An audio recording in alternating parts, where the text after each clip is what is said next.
Selamat datang dan terima kasih untuk yang sudah datang ke channel ini. Perkenalkan, nama saya Aditya Eka Permana dari kelas 32D.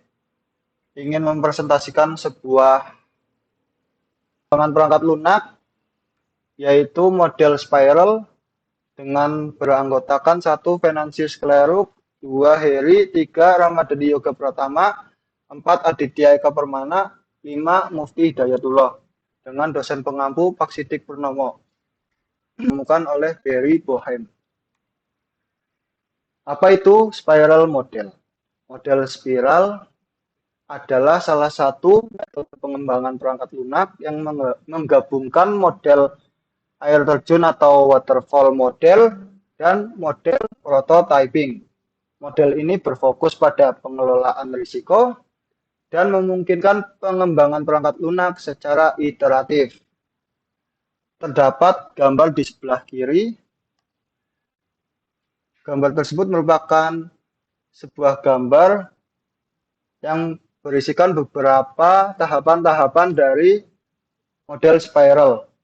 Ada determine objective atau alternative constraint, ada evaluate alternatif atau identify risiko, ada develop, ada plan next fase. Oke, lanjut. Untuk tahapan model spiral sendiri, saya akan menjelaskan tahapan model spiral yang sudah dikembangkan.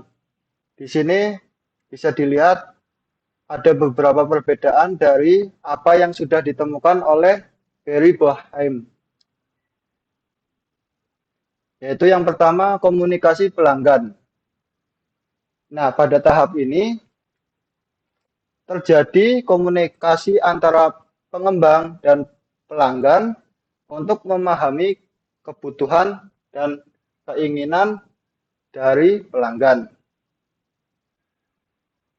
Di sini akan terjadi identifikasi sebuah kebutuhan-kebutuhan atau keinginan-keinginan yang nantinya akan diproses pada tahap berikutnya. Lanjut ke tahap yang kedua, perencanaan.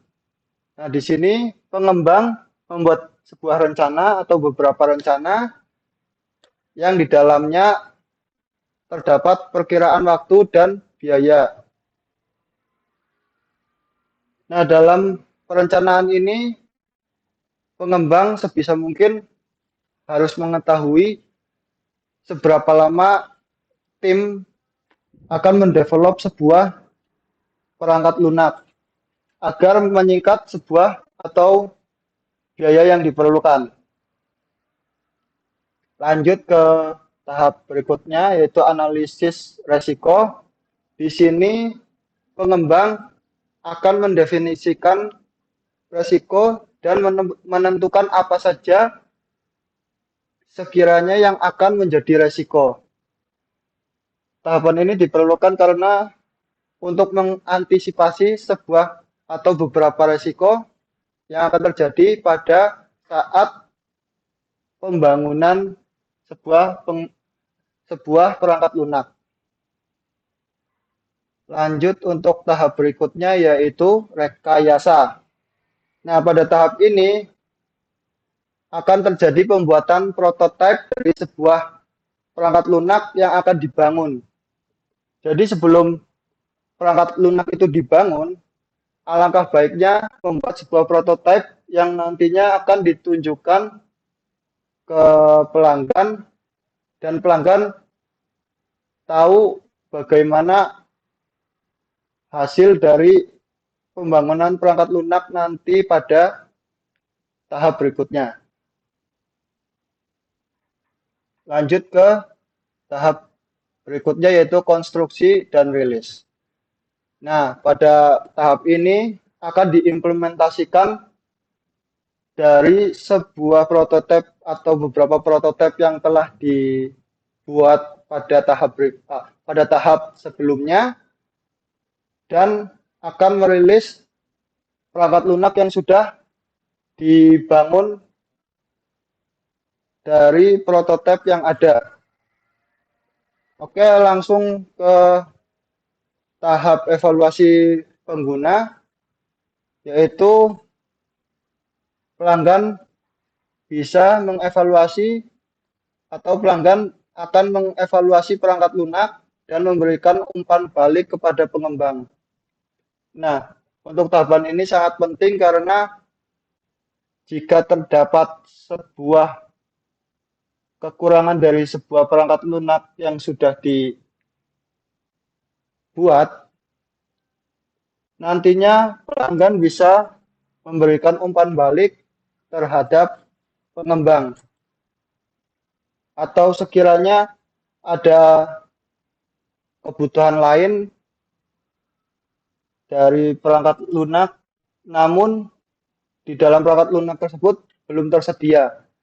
Nah, dari pelanggan bisa menyampaikan umpan balik kepada pengembang.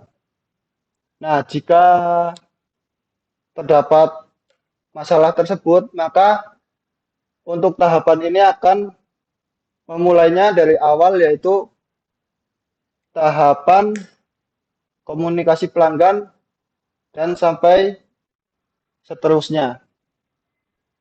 Karena sudah dijelaskan pada pengertian bahwa model spiral ini akan memungkinkan pengembangan perangkat lunak secara iteratif. Jadi nanti akan muter jika jika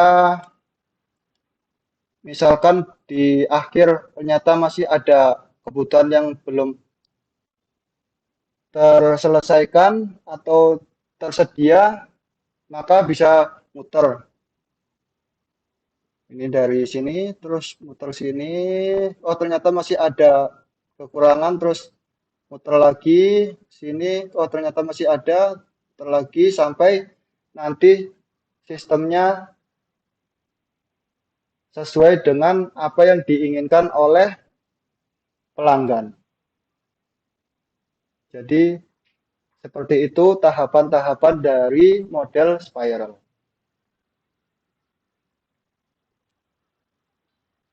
Untuk kelebihan dan kekurangan pada model spiral adalah sebagai berikut. Untuk kelebihannya adalah mengelola risiko secara efektif. Ya, jelas untuk risiko jelas dikelola secara efektif karena terdapat proses pada tahapan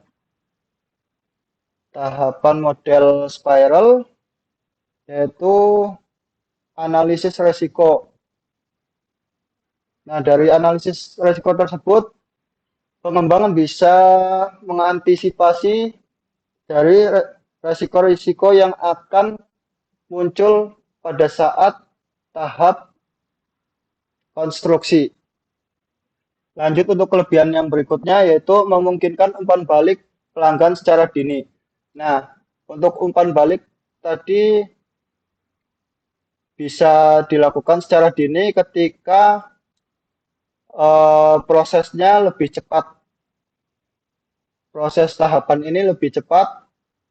Nah, pelanggan bisa memungkinkan umpan balik secara dini. Lalu untuk kelebihan yang berikutnya adalah menghasilkan perangkat lunak yang berkualitas. Ya, betul. Untuk poin ini uh, bisa dikatakan betul karena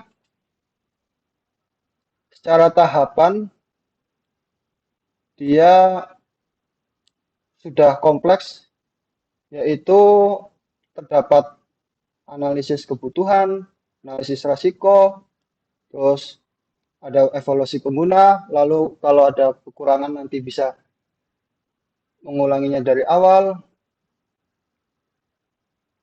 Jadi seperti itu. Untuk kelebihan berikutnya yaitu meningkatkan fleksibilitas dan adaptabilitas. Maksudnya apa? Fleksibilitas adalah Untuk pengembangan bisa fleksibel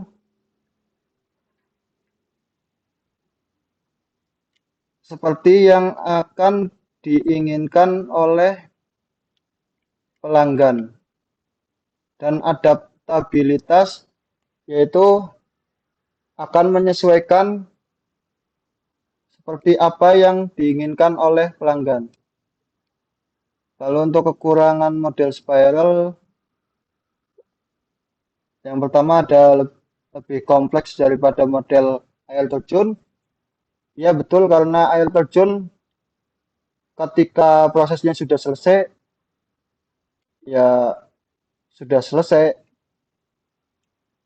Dan ketika pelanggan ingin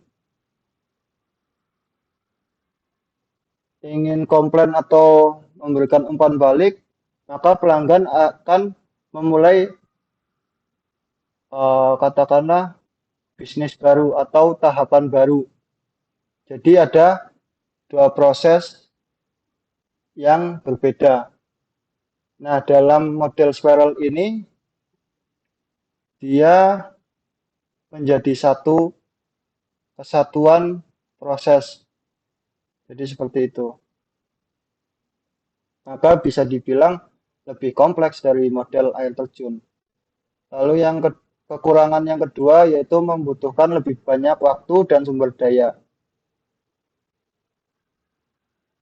Ya, kalau dibilang kompleks berarti bisa jadi akan membutuhkan banyak waktu.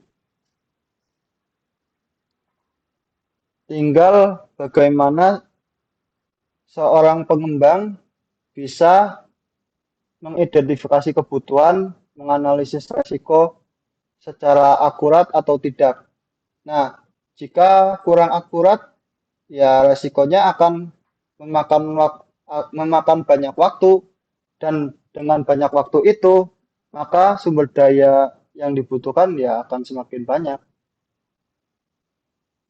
Lalu untuk kekurangan berikutnya, yaitu sulit untuk memperkirakan waktu dan biaya pengembangan.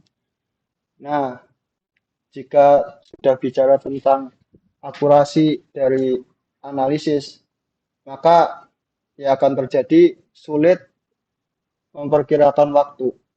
Nah, dengan sulitnya memperkirakan waktu, otomatis untuk pengembangannya juga akan sangat lama, dan biaya untuk pengembangan tersebut ya semakin mahal. Jadi seperti itu.